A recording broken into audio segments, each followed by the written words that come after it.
Class 10। अब हम start करेंगे वॉशिंग सोडा कैसे प्रिपेयर किया जाता है।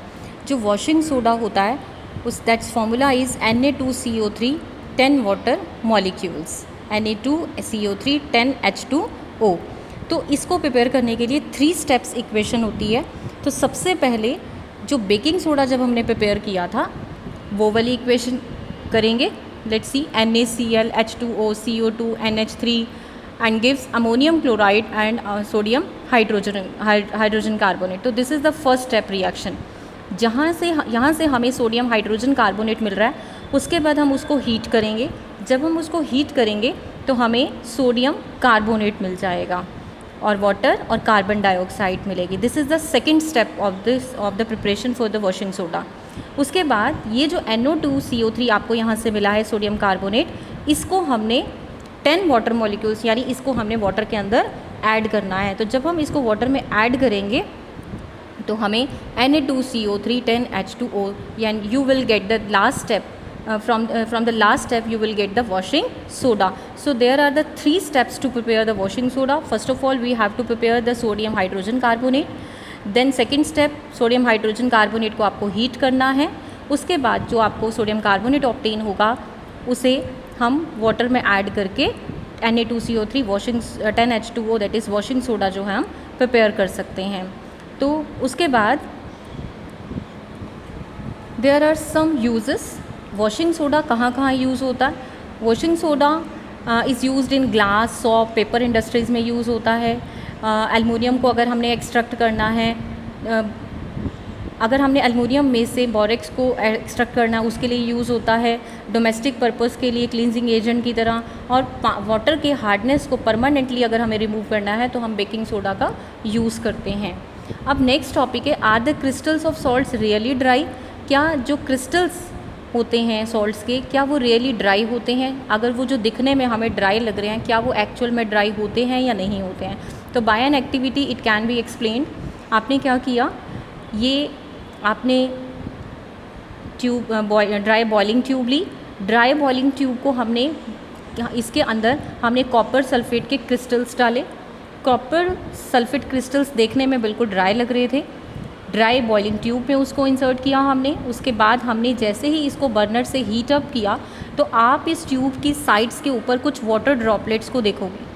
तो जब कॉपर सल्फेट ड्राई दिख रहा था तो ये जो वाटर ड्रॉपलेट्स थी ये कहाँ से आई? तो व्हाट डू यू, और थोड़ी देर के बाद अगर हम इसको if you moisten the crystals again with water, और जब हम इसको फिर से इसके अंदर कुछ अमाउंट में वाटर डालेंगे तो you will find that the blue colour of the crystals reappears. जो क्रिस्टल्स का ब्लू कलर था वो हमें वापस मिल जाता है।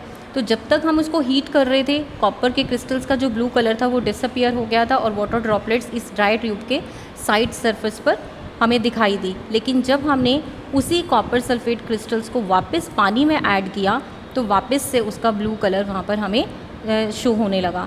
तो इसे जो वाटर ऑफ क्रिस्टलाइजेशन है तो it is the fixed number of the water molecules present in one formula unit of a salt. अगर हम कॉपर सल्फेट है तो 5 केमिकल फार्मूला जो हाइड्रेटेड कॉपर सल्फेट का होता है दैट इज़ CuSO4 5H2O, ठीक है।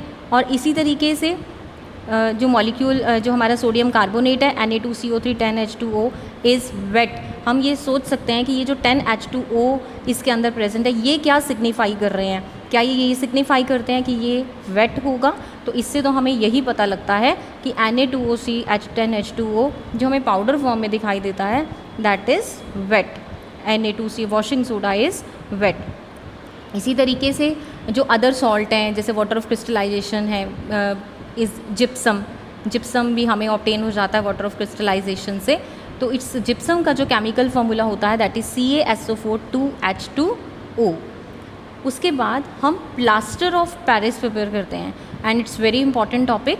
जब हम जिप्सम को 373 केल्विन टेम्परेचर पर हीट करते हैं तो जिप्सम का फॉर्मूला होता है CaSO4 2H2O। तो जब हम इसे हीट करते हैं तो इट बिकम्स सेमी हाइड्रेट। ये क्या हो जाता है, इसके अंदर से जो वाटर मॉलिक्यूल्स हैं वो इवापोरेट हो जाते हैं, कुछ वाटर मॉलिक्यूल्स लॉस हो जाता है। तो it will become CaSO4 half H2O। तो this formula is the formula of the plaster of the Paris, ये प्लास्टर ऑफ पेरिस का आपका फॉर्मूला है। और जब हम CaSO4 प्लास्टर ऑफ पेरिस में वापस वाटर मॉलिक्यूल्स ऐड करते हैं तो हमें क्या मिल जाता है, जिप्सम। हमें अगेन जिप्सम जो है वो ऑब्टेन हो जाता है। अब ये जो प्लास्टर ऑफ पेरिस है ये वही प्लास्टर है जब फ्रैक्चर्ड बोन्स को राइट पोजीशन में लाने के लिए जो सपोर्ट दिया जाता है वो इसी प्लास्टर से दिया जाता है, जिससे कि बोन्स जो है प्रॉपर अपनी स्टेज, अगर फ्रैक्चर हो चुका है तो उसको किस तरीके से सही कंडीशन में वापस उसको जॉइंट बनाना है, तो उसके लिए प्लास्टर्स का यूज़ किया जाता है।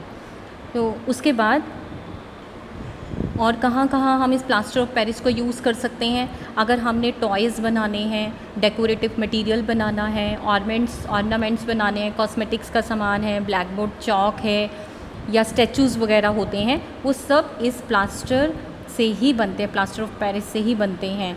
और वायर प्रूफिंग अगर हमने यूज़, जैसे फायर प्रूफिंग मटेरियल अगर हमने बनाना है, फायर प्रूफ जो मटेरियल्स बनते हैं वो भी इसी प्लास्टर ऑफ पेरिस से ही बनते हैं।